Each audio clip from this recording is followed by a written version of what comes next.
வணக்கம். ஆந்திரா ஸ்டைல் தோசைக்காய் பச்சடி எப்படி பண்ணுறதுன்னு பார்க்கலாம். ஒரு வெள்ளரிக்காய் எடுத்துருக்கிறேன், பெரிய சைஸ் வெள்ளரிக்காய் எடுத்துருக்கிறேன். இதை சின்னதாக கட் பண்ணி எடுத்துக்கலாம்.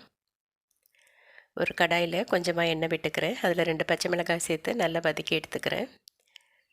நான் கொஞ்சமாக தான் எண்ணெய் சேர்த்துருக்கிறேன்.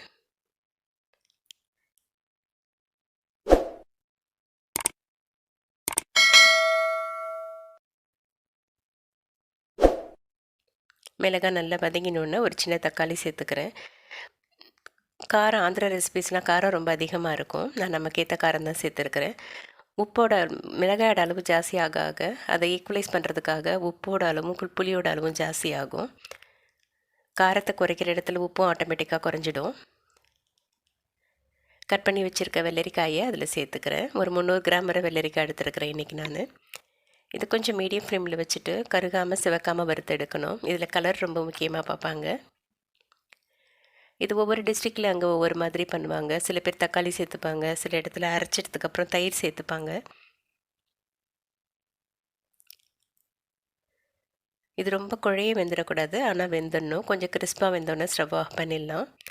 இது நல்லா வதங்கிடுச்சு. ஸ்டவ் ஆஃப் பண்ணிவிட்டேன். இதோட கொஞ்சம் புளியும் 4 பல் பூண்டும் சேர்த்துக்கிறேன். இது நல்லா ஒரு தடவை மிக்ஸ் பண்ணி விட்டுட்டு ஆற வச்சுட்டு அரைச்சி எடுத்துக்க வேண்டியது தான்.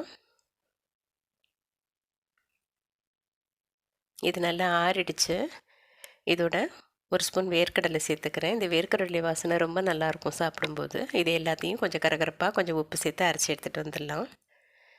இந்த மாதிரி சாத்து போட்டு சாப்பிட்ற பச்சடிலாம் கொஞ்சம் குறப்பாக தான் அரைப்பாங்க. இது இட்லி தோசையோடையும் நல்லாயிருக்கும், சப்பாத்தியோடையும் நல்லாயிருக்கும். சுட சுட சாத்தோட கொஞ்சம் நெய் சேர்த்து பச்சடி சேர்த்து பிசைஞ்சு சாப்பிட வேண்டியது தான். ரொம்ப சிம்பிளாக குழம்பு சாம்பாருக்கு பதிலாக ஒரு நாள் இப்படி சாப்பிட்றதுக்கு ரொம்ப நல்ல ஹெல்த்தியானதாக இருக்கும். ஆந்திரா தோசைக்காய் பச்சடி ரெடி. ட்ரை பண்ணி பாருங்கள். நன்றி.